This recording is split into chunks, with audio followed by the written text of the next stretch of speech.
Welcome back दोस्तों। आज मैं आपके सामने रिसेंटली थिएटर में रिलीज हुई एक तेलुगु सस्पेंस थ्रिलर मूवी को लेकर आया हूँ। इसका नाम है ऑपरेशन रावण।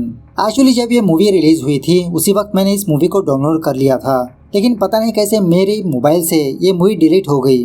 रिसेंटली हमारे एक सब्सक्राइबर ने इसके बारे में याद दिलाया तो तब मुझे याद आया, वरना ये मूवी तो 3 महीने पहले ही लाने वाला था मैं। अब मूवी के बारे में बात करें तो मस्ट वॉचेबल है, फुल ऑफ सस्पेंस है। एक्चुअली मेकर्स ने जब पहला शो रिलीज किया था उस वक्त ऑडियंस को चैलेंज किया था इंटरवल के टाइम पर मूवी खत्म होने तक अगर कोई किलर को गेस कर लेगा तो उसे बहुत अच्छा इनाम मिलेगा। सुनने में आया है कि किसी ने भी गेस नहीं कर पाए।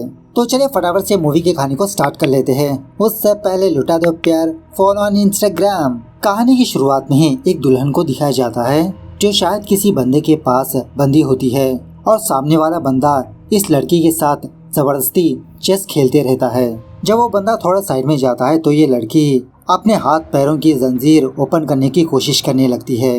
दूसरे कमरे में इस बंदे के पास काफी सारे वेपन्स होते हैं, अजीब अजीब तरह के चाकू, और इसी तरह एक अजीब का शैतान इसको नजराते रहता है और कहते रहता है कि ये चाकू लो, नहीं नहीं वो चाकू लो, जाओ फटाफट से उस लड़की के पास जाकर उसके हाथ पैर काट दो। वो बंदा इस लड़की के पास आकर एक राजा रानी की कहानी सुनाने लगता है कि एक राजा रानी एक दूसरे से बहुत प्यार करते थे। उस रानी ने कहा कि वो उस राजा से शादी करेगी, लेकिन कुछ दिनों के बाद उस रानी ने कहा कि मैं तुमसे शादी नहीं करना चाहती।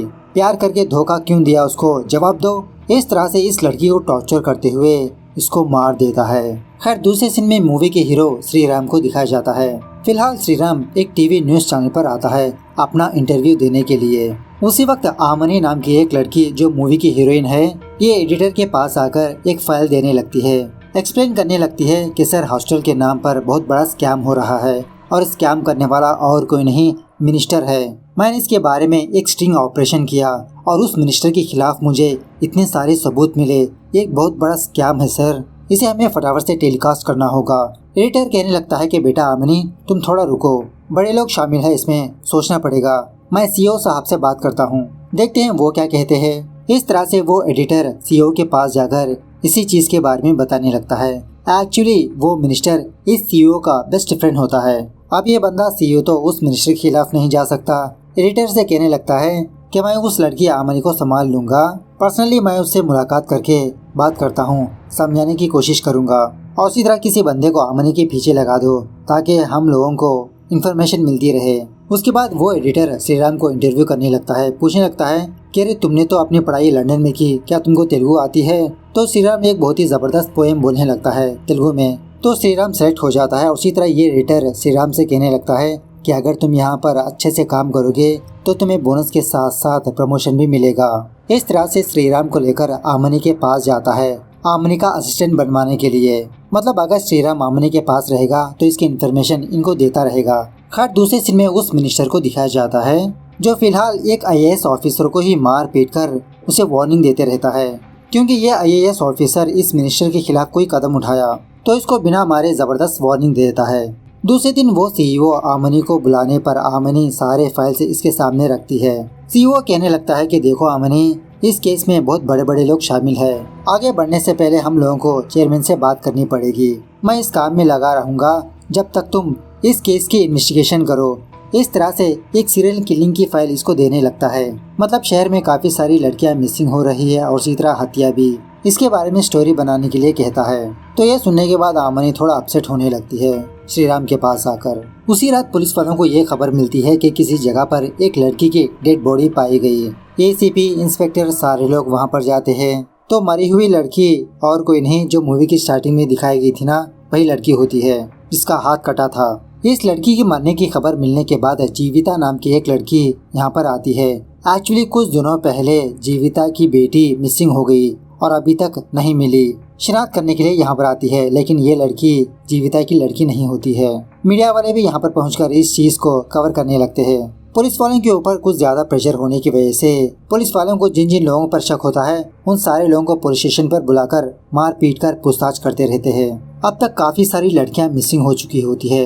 इसी इन्वेस्टिगेशन में ये बात पता चलती है कि कुछ दिनों पहले राजी नाम की एक लड़की मर गई थी और जितेंद्र नाम का एक बंदा उस लड़की को तंग किया करता था। जितेंद्रा पर शक होकर इसको पुलिस स्टेशन लाकर बहुत मारने पीटने लगते हैं। तो जितेंद्रा इस जुर्म को कबूल करने लगता है कि मैडम हाँ, मैं नहीं किया वो सब कुछ। बाद में पुलिस वाले प्रेस कॉन्फ्रेंस रखकर इसी चीज के बारे में डिटेल्स बताने लगते हैं कि इस केस में जितेंद्रा ने अपना जुर्म कबूल कर लिया। पोस्टमार्टम रिपोर्ट और डीएनए सैंपल्स आना बाकी है।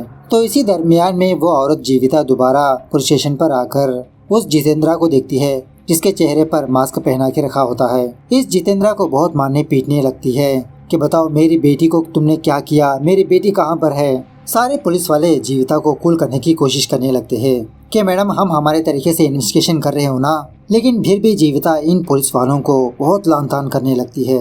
अब यही चीज सारे टीवी न्यूज चैनल्स में सेंसेशनल बन जाती है कि लड़कियों का हत्यारा फाइनली मिल गया। जब ये न्यूज श्रीराम देखता है तो इसको शक होने लगता है कि पुलिस वाले बिना ढंग से इंक्वायरी किए ऐसे कैसे कातिल को पकड़ लिया। क्लूज टीम को जितेंद्र के खिलाफ कोई भी सबूत नहीं मिले, डीएनए सैंपल्स मैच नहीं हुए, जितेंद्र के फिंगरप्रिंट्स मिले नहीं।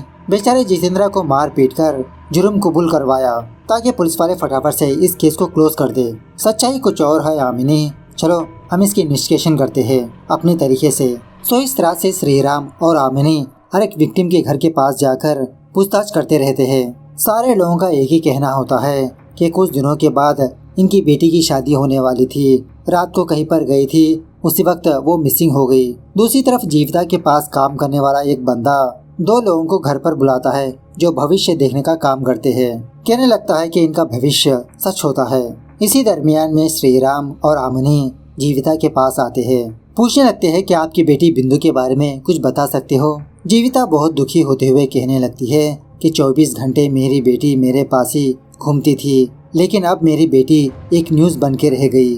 लास्ट मंथ मेरी बेटी की शादी होने वाली थी, सारा घर खुशहाली से भरा पड़ा था। मेरी बेटी की एंगेजमेंट भी बहुत ही धूमधाम से की मैंने। उसके बाद सुबह शादी होने वाली थी, उसी रात दोस्तों से मिलने के लिए अपने घर से बाहर गई।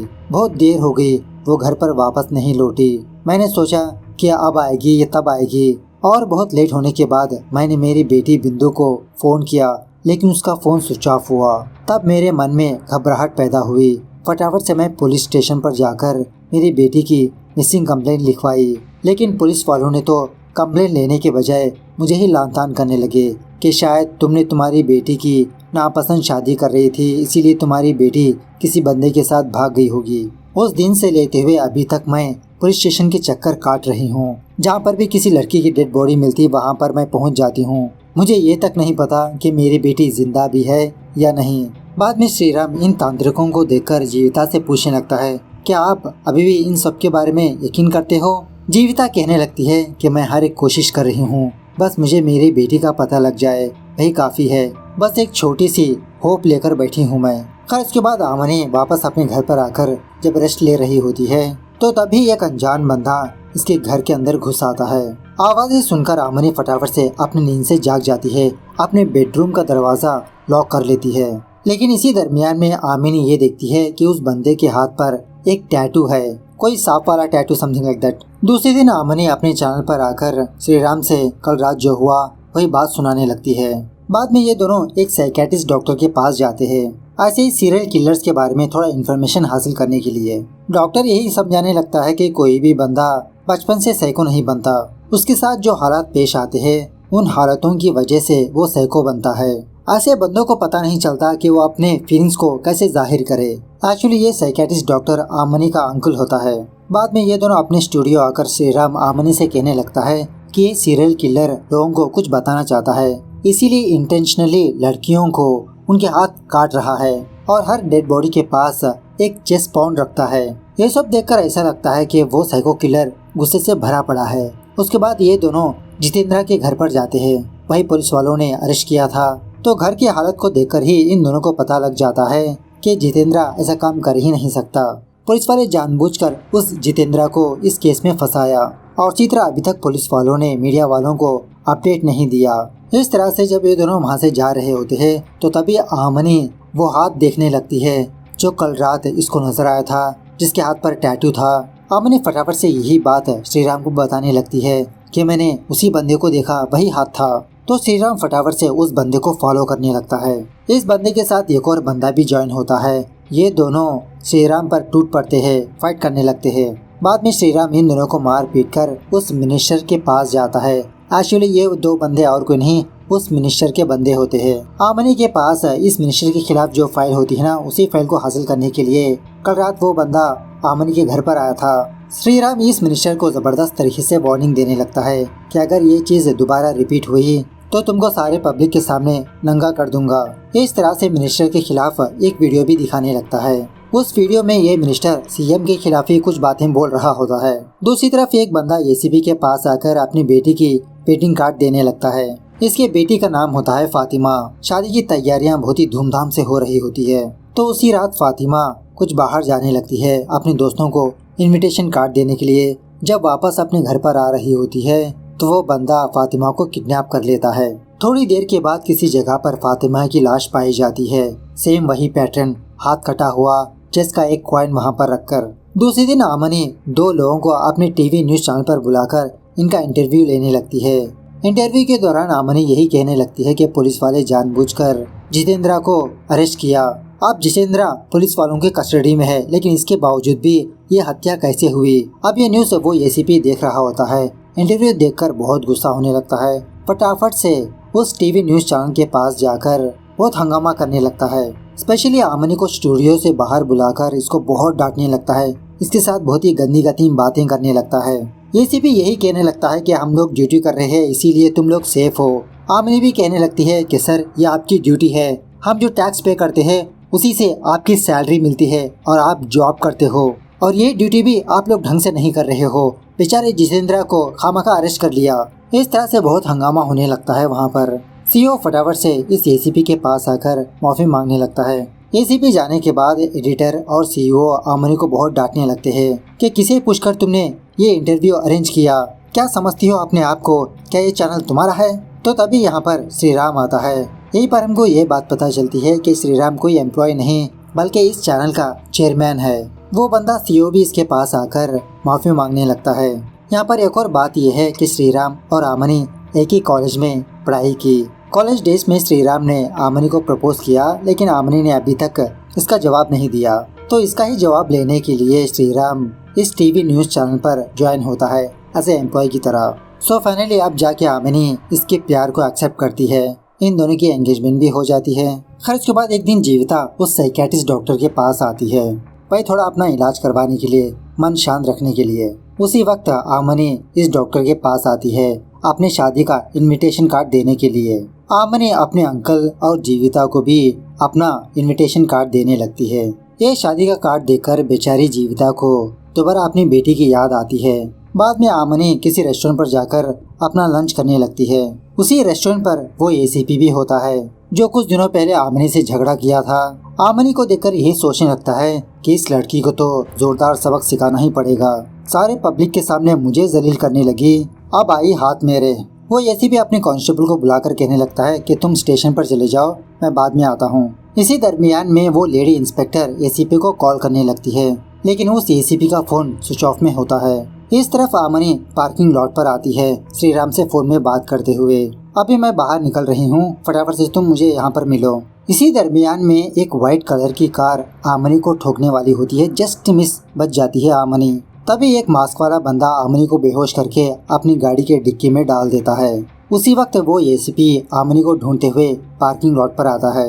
आमनी इसको कहीं पर भी नजर नहीं आती, लेकिन वो मास्क वाला बंदा इसको नजर आता है। एसीपी कहने लगता है, हे तुम रुको। इस तरह से उस मास्क वाले बंदे को रोककर धीरे धीरे इसके पास जाने लगता है। जब एसीपी इसके पास आता है तो ये मास्क वाला बंदा उस एसीपी को बहुत मारने पीटने लगता है, बहुत जख्मी कर देता है इसको, और उसी तरह इस एसीपी के ऊपर से गाड़ी भी चढ़ा देता है, जिसकी वजह से उसी वक्त इसकी मौत हो जाती है। वो गाड़ी बाहर जाने के बाद श्रीराम यहाँ पर आता है तो वॉचमैन श्रीराम को सब कुछ बता देता है। थोड़ी देर के बाद बाकी पुलिस वाले यहाँ पर आते हैं। डीआईजी उस लेडी पुलिस वाली को सारे पावर्स दे देता है कि तुम इस केस की इन्वेस्टिगेशन करो, फटाफट से वो कल्प्रिट पकड़ा जाना चाहिए, सारे शहर में नाकाबंदी कर दो, वो बंदा शहर छोड़कर भागना नहीं चाहिए। At the same time Shriram भी अपनी बाइक में उस गाड़ी को ढूंढते रहता है, पुलिस की मदद लेते हुए।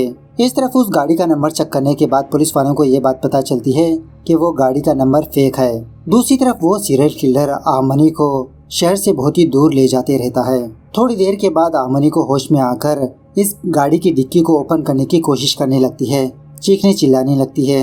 अब लकीली आमिनी के पास फोन होने पर वो फटाफट से श्रीराम को कॉल करके यही बात बताने लगती है कि मैं किसी गाड़ी के डिक्की में हूँ और मुझे नहीं पता कि मैं कहाँ पर हूँ। राम प्लीज मुझे बचा लो, मुझे तुम्हारे साथ जीना है। श्रीराम आमिनी को एक छोटा सा आइडिया देने लगता है कि आमिनी तुम घबराओ मत, उसी गाड़ी की डिक्की में एक छोटा सा होल होगा, उस होल के जरिए से तुम लाइट को फोड़ दो, देखो बाहर क्या नजर आता है। लकीली आमिनी को उसी डिक्की में एक स्क्रू ड्राइवर मिलता है। बहुत ही मुश्किल के साथ उस लाइट को फोड़ने की कोशिश करने लगती है अंदर से ही। उस होल के थ्रू झांकने पर आमिनी को कुछ भी नजर नहीं आता, मतलब ऐसा कोई स्पॉट नजर नहीं आता आमिनी को जो श्रीराम को बता पाए। उसी डिक्की में एक पेन का डब्बा होता है, उस होल के थ्रू उस पेन को बाहर फेंकने लगती है ताकि कोई देखे।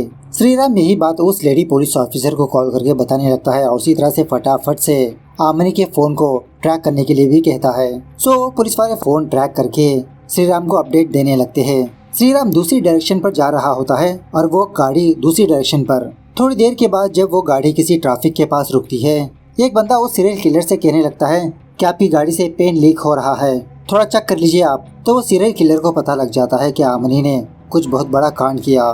फटाफट से वो किलर अपनी गाड़ी को सुनसान एरिया में लाकर डिक्की ओपन करके आमिनी के पास जो फोन होता है उसको छीन लेता है। उसी सुनसान जगह पर एक जर्नलिस्ट इस मास्क वाले बंदे को देखता है, आमिनी को बचाने की कोशिश करने लगता है, लेकिन ये मास्क वाला बंदा उस बंदे को मार देता है। थोड़ी देर के बाद श्रीराम वहाँ पर पहुँचता है तो एक बंदे की लाश मिलती है, लेकिन वो मास्क वाला बंदा यहाँ पर मौजूद नहीं होता।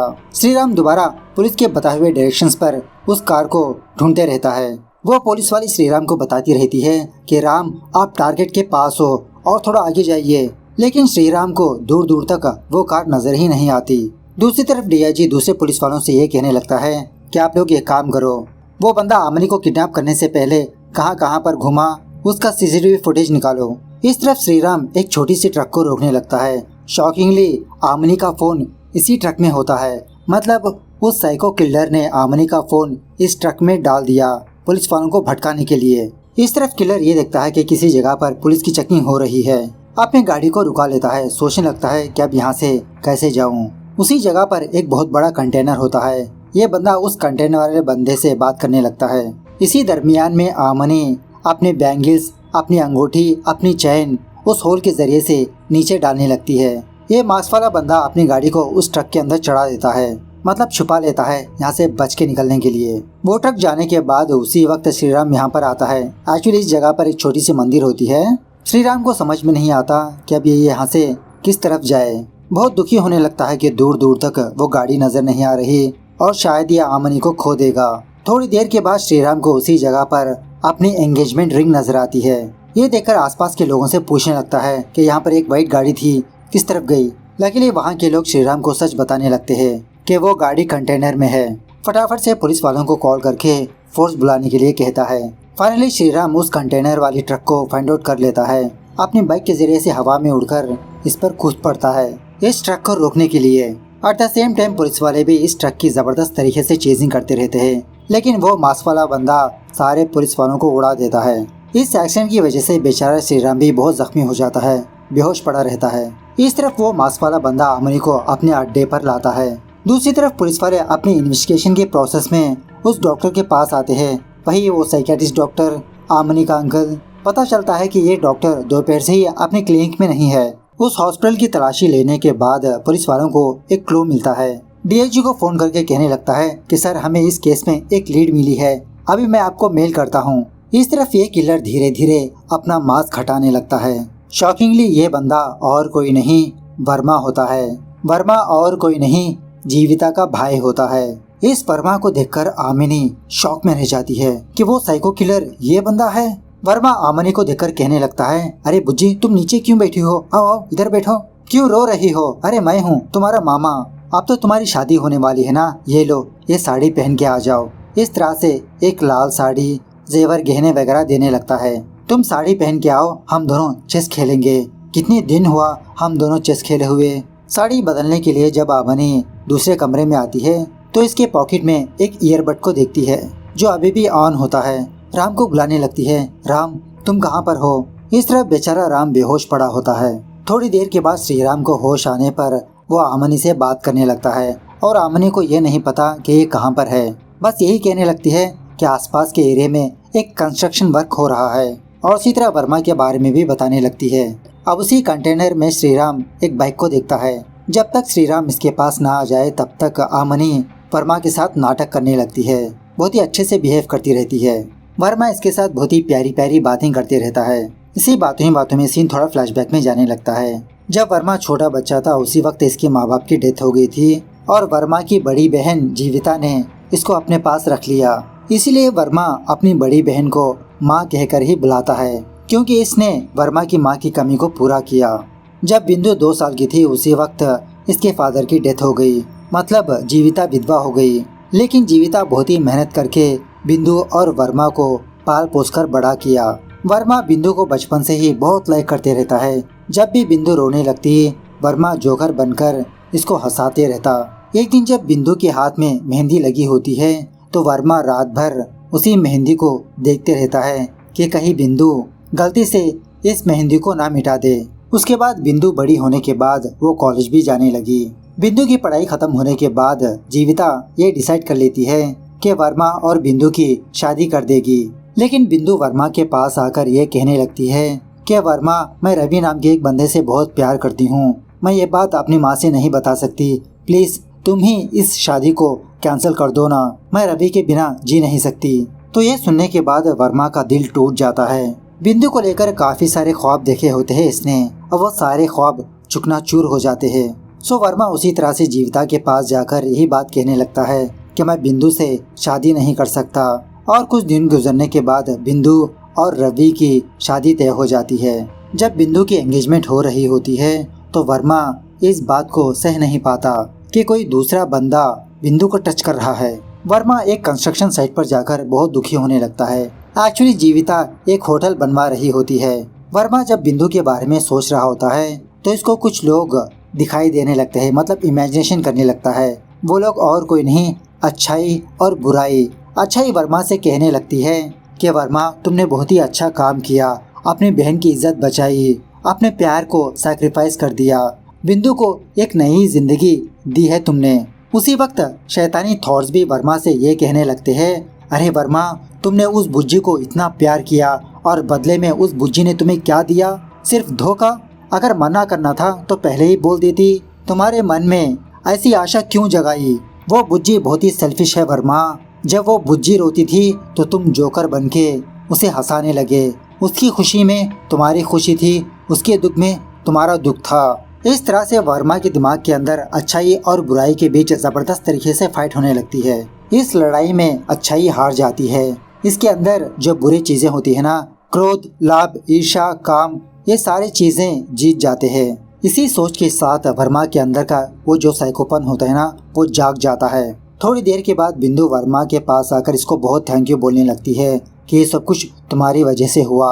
अगर तुम मना ना करते तो मेरी शादी होती ही नहीं। इस तरह से बिंदु को मार देता है। तो उस दिन से लेते हुए जब भी वर्मा किसी लड़की की शादी की बात सुनता तो उसके अंदर वो साइकोपन जाग जाता है और ऐसी लड़कियों को किडनैप करके उनको मारता है, बुज्जी समझकर। दूसरी तरफ श्रीराम जीविता के पास आकर पूछने लगता है कि आसपास यहाँ पर कंस्ट्रक्शन की बिल्डिंग कहाँ पर है। जीविता पूछने लगती है वो उस तरफ है, लेकिन क्या हुआ? श्रीराम कहने लगता है कि वो साइको किलर और कोई नहीं, आपका भाई है वर्मा। इस तरफ आमनी वर्मा के चंगुल से भागने की कोशिश करने लगती है। किसी कमरे में जाने पर वो बिंदु की लाश को देखती है, जो वर्मा ने अभी तक इस लाश को सेफली रखा। At the same time Shriram भी वहाँ पर पहुँच जाता है आमनी को बचाने के लिए। श्रीराम और वर्मा के बीच जबरदस्त तरीके से फाइट होने लगती है। अब इसी फाइट के दौरान जीविता भी इस कंस्ट्रक्शन साइट पर आती है तो किसी कमरे में जाने के बाद वो अपनी बेटी को देखती है, वही लाश। इसे देखने के बाद जीविता के तो होश ही उड़ जाते हैं। फाइनली जीविता खुद अपने हाथों से वर्मा को मार देती है। इस तरह से ये मूवी यहाँ पर दी एंड होती है। तो मूवी कैसे लगी कमेंट करके बताना जरूर। मिलते हैं अगली वीडियो में, तब तक take care, bye bye, see you soon.